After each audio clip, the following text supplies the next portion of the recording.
In this exercise, we're going to continue looking at objects and look at some useful functions that objects have.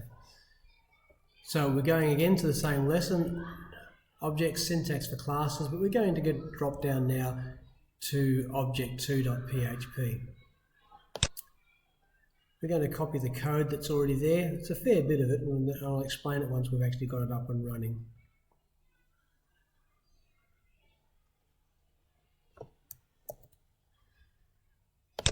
So again, file, new, PHP, create, and again inside the body, we're going to paste that code. And we're going to save it as, make sure we're in our practice folder, object2.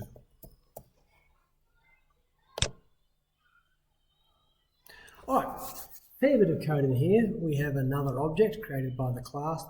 The object is called person. I'm trying to be correct in terms of my naming here by using Hungarian notation.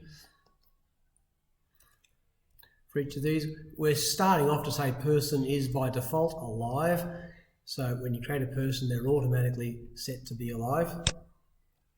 We'll look at how to change that later. So text first name, text last name, int age are all properties of this object. We have a constructor, remember 2 underlines, and then construct is the name of the function. It needs to be public so that it can be used to make a new person. And information it requires is first name, last name, age, and they're assigned into the appropriate properties. Remember, properties, when you actually use them, don't need the $sign. And the $this means this particular person is being given a first name, this particular person has been given a last name, this particular person has been given an age. Alright, we've created a function called greet, and it just says hello, my name is, and it grabs the first name and the last name using object method for addressing that, which is again $this means this object, and the property last name. Nice to meet you. There's also a function called dance, and I'm just going to correct the indenting on that.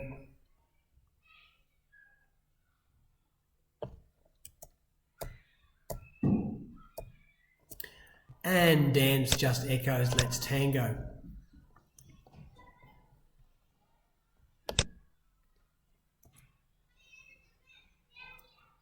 Right, so there's our object. And in terms of being correct, in terms of naming things, I've said it's person. That's our Hungarian. It says what sort of thing it is, and me 0.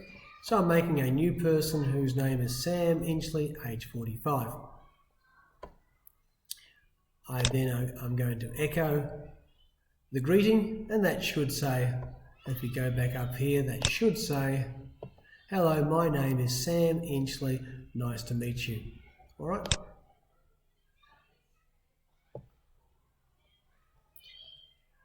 Unfortunately, copying and pasting from sector doesn't always get the indenting correct, so I'm just going to fix that up because it needs to be correct. And what we can do is we can say, is this object person me? Is it a person, an object? And we do it very simply this way. Is a person me variable a person? And it will echo I'm a person. We can also decide whether an object has a property. So we can say, if property exists in person me called text first name, then echo I have a first name. And while we're at it, let's go ahead and echo the actual name.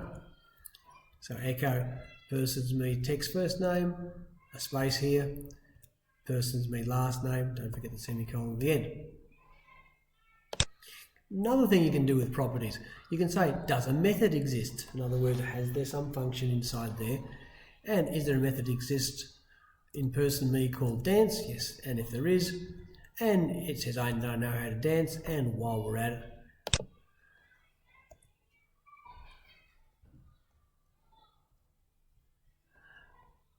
let's run the dance routine. In fact, just looking up here, dance already echoes.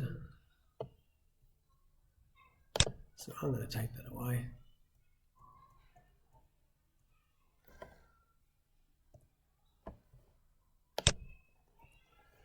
Person me dance actually automatically does an echo. All right.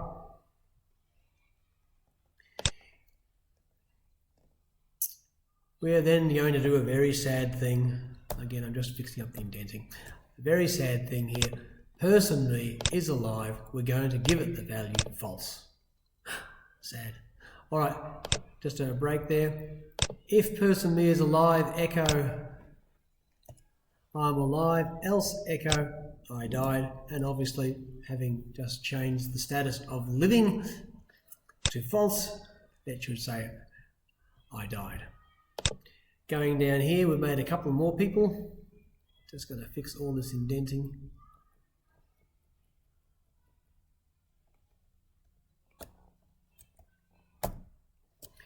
In case you're wondering how to do that, Control, Shift, and greater than. Alright, so I've created two new people. Person me 1, person me 2, Boring Smith 45 and Bill Huggins 59. I've also set up an array variable, just R array, new line. And I've put into the array, in position 0, person me 1. So in other words, we've put in there Boring Smith 45. It's possible to put inside arrays objects. No problem there at all. So location 0 is now an object.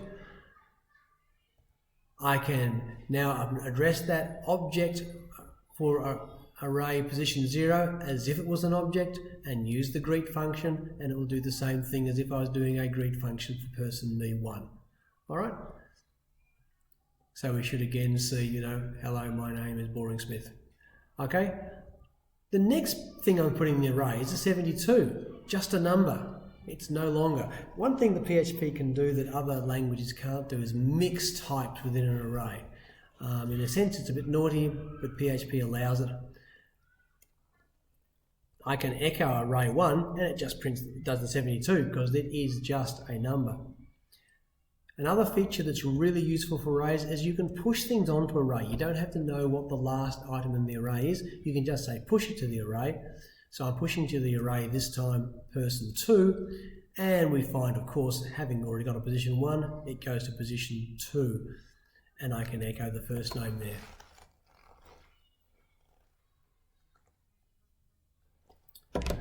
And continuing on, just making use of print R. Print R is, again, I'm using my pre-statement so it's pre-formatting, and I can print R to see what's actually inside person me 1.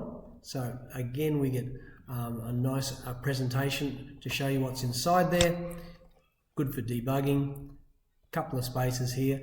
I can also do the whole array, and the array will show inside it there are a couple of person objects and the number 72.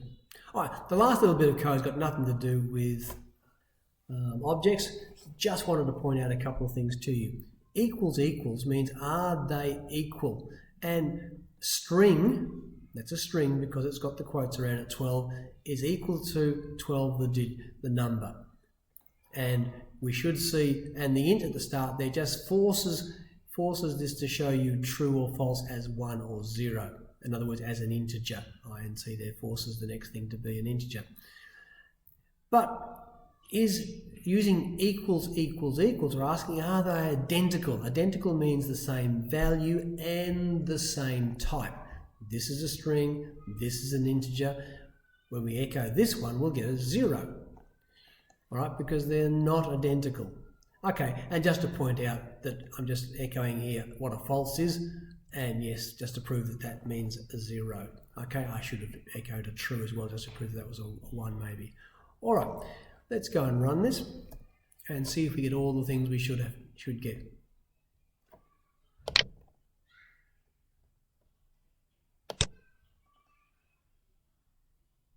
Here we go. Hello, my name is Sam Inchley. Nice to meet you. I am a person. I have a name.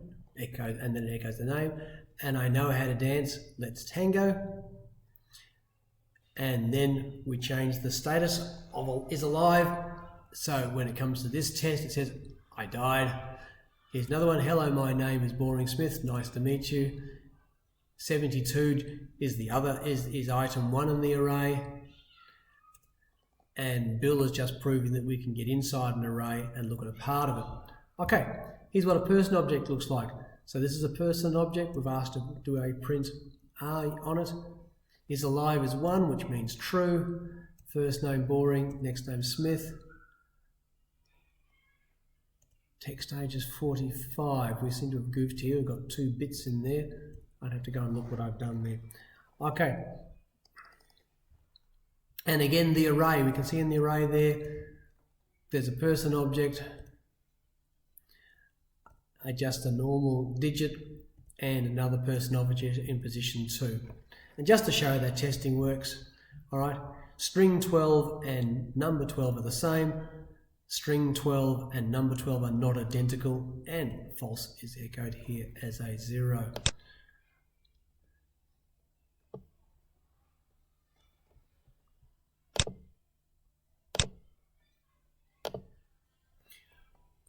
Okay, looking back at my code, trying to find out why I've got an int age and a text age. Very simply down here, I used the wrong information here. I need to make that an int so it doesn't create a new part of the object, and that will fix that. You won't have that error because I'll correct the code for you in sector. All right, thank you very much.